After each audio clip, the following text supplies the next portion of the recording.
బీఏసీలో చర్చించకుండానే assembly agenda ఖరారు చేయడం దారుణమన్నారు Huzurabad MLA పాడి కౌశిక్ రెడ్డి. లగచర్లలో రైతులను అక్రమంగా అరెస్టు చేయడంపై అసెంబ్లీలో చర్చించాలని డిమాండ్ చేశారు. లగచర్ల రైతులు చేసిన తప్పేంటని ప్రశ్నించారు. గుండెపోటు వచ్చిన హీరా నాయక్ను బేడీలు వేసి ఆసుపత్రికి తీసుకెళ్తారా అంటూ నిలదీశారు. యావత్ తెలంగాణ రైతులను అనుమానించారని ఆగ్రహం వ్యక్తం చేశారు. అసెంబ్లీలో టూరిజం మీద కాదు, లగచర్లలో జరిగిన టెర్రర్ మీద చర్చ జరగాలని డిమాండ్ చేశారు.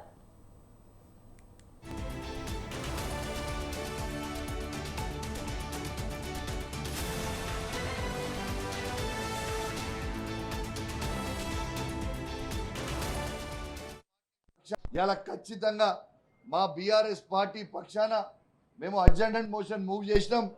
ఇలా ఎట్టు పరిస్థితుల టూరిజం మీద కాదు చర్చ, లగచర్ల రైతుల మీద నడవాలి చర్చ అని చెప్పి సందర్భంగా తెలియజేస్తా ఉన్నాను. ఇలా టూరిజం మీద ఏమున్నది భయ్? రెండే పాయింట్లు ఉన్నాయి టూరిజం మీద. ఢిల్లీ టూరిజం పెరిగింది, జైల్ టూరిజం పెరిగింది తప్పితే ఇంకేమైనా టూరిజం పెరిగిందా అని నేను అడుగుతా ఉన్నాను.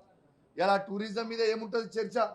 ఇలా రేవంత్ రెడ్డి గారు ముఖ్యమంత్రి హోదాలో 30 సార్లు వేరు, మంత్రులు రేవంత్ రెడ్డి గారు అందరు కలిస్తే 100 సార్లు టూరిజం ఏడికి చేసిరు, ఢిల్లీకి చేసిరు తప్పితే కానీ ఢిల్లీ నుంచి ₹1 తీసుకొచ్చింది లేదు తెలంగాణకి ఇప్పటిదాకా.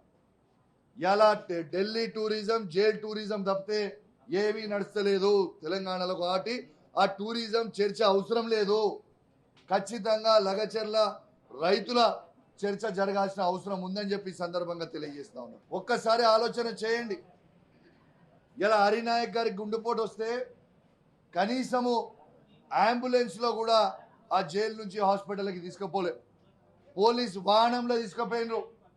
ఇలా ఇది ఎంతవరకు కరెక్ట్ అని నేను అడుగుతా ఉన్నాను. పశువులను తీసుకుపోయినట్టు రైతులకి చైన్లు కట్టి తీసుకుపోయిన వీడియో యావత్ తెలంగాణ ప్రజలందరూ కూడా చూసింది, కూడా మీ అందరు కూడా చూస్తూ ఉన్నారు. ఇలా అసలు చేతికి ఆ చైన్ కట్టడం ఏంది, పశువులను తీసుకుపోయినట్టు తీసుకుపోవడం ఏంది రైతులని? అసలు ఏమనుకుంటున్నాడు రేవంత్ రెడ్డి గారు అని చెప్పి నేను అడుగుతా ఉన్నాను. ఇలా 70 లక్షల మంది రైతు కుటుంబాలు అందరు కూడా అసలు ఈ రేవంత్ రెడ్డి గారు ముఖ్యమంత్రి ఎందుకైనరు అని నెత్తి పట్టుకునే పరిస్థితి వచ్చిందని చెప్పి సందర్భంగా తెలియజేస్తా ఉన్నాను.